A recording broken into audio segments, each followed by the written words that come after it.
تعرف شنو التوفيق؟ اكو ناس ما تتوفق، اكو ناس ما عندها هذا التوفيق، انه عايف اهله وجاي هنا يفتهم له محاضره، هسه تلقاه بغير مكان يكهكه يضحك لان ما عنده توفيق. اسولف لكم على التوفيق لو ما اسولف لكم. انا ما اسولف لك 1400 سنه، اسولف لك من واقعنا.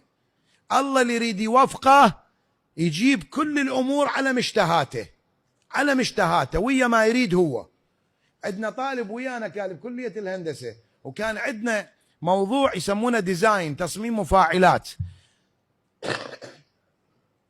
فاكو طرق متعدده، يعني فصول متعدده وطرق متعدده، فما ندري الدكتور من يا فصل راح يجيب سؤال. هو يجيب سؤال واحد نحله ب3 ساعات، لو 0 لو 100، ماكو يعني اسئله متعدده، هو سؤال واحد مفاعل واحد، تعطيه نتيجه صحيحه تاخذ 100، ماكو نتيجه تطلع 0. وهذا بيا طريقه يا شابتر يا قسم ما ندري. فعندنا طالب ابوه تمرض قبل الامتحان باسبوع، من التعليمي للجمهوري، بعدين قالوا له بغداد، راح المدينه الطب جابه وداه، بس تاذى، والابو هم متاذي. ويقول لي لابنه، قل له ابويا اذيتك انا، كسرت ظهرك انا عندك. قال له ابويا غير ابويا انا غصبا علي، انت يعني انت غصبا علي اخدمك. ويخابرنا وين هذا؟ قال جاي تقرا العالم، جاي تقرا. وهو ويا ابوه اخر ليله بالجمهوري، اخر ليله هنا باكر امتحان، ابوه تحسنت حالته، اخذه للبيت ولبس هدوم الجامعه، جاء قال له بابا كان ما نمت، قال له بابا ما لحق على الامتحان، قال له بابا روح الله يوفقك، الله يوفقك. فاجا قال لي يا اخي شو اسوي؟ 10 فصول قاري بس فصل واحد. قلت له الله كريم ان شاء الله. قال لي والله والي. قلت له ما حتى لو اكمال تعيد بالفصل الثاني، بس وزعوا الاسئله. انا ما قلت له يا فصل القاري، التفت علي وضحك. قال لي الفصل اللي انا قاري، يعني 9 فصول ما اجى منهن ولا سؤال، اجى من الفصل القاري واللي هو مسيطر عليه، بينما اكو جماعه طلعوا يبكون قارين 9 وعايفين واحد، هذا الواحد اجى منه سؤال. هذا اللي يقولوا له توفيق، دعاء ابو.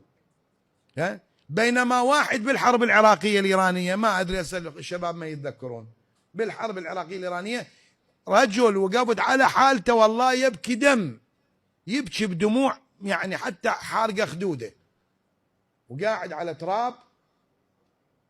فسالت قلت لهم شنو؟ قالوا هذا دعا على ابنه دعوه والله استجاب، ويبكي يحس نفسه هو المقصر. ايش قايل للابنه؟ مو الابن شو مسوي؟ يدافع امه على التنور، كانت تخبز دافعها فصايره على التنور فمحترق صدرها. فالابو قال له لك هاي ربتك هاي كذا، فضارب ابوه وطالع.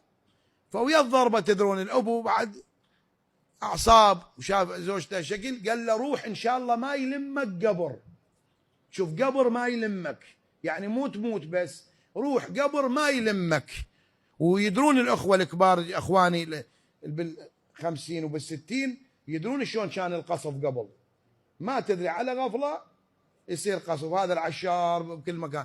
هو ركب الماطور سيكل مالته وطلع، اجاله بصلاله الصاروخ باسمه، جاي باسمه، قبل عليه هو وماطوره. والله العظيم ما لقوا له وذره لحم، وصلت لحم ما لقوه، ما عدا الهويه مالته مدري وين لقوها، مسافه حتى عره، وهو حاط الهويه وسوي له قبر ويبكي يقول انا سبب خليت ابني.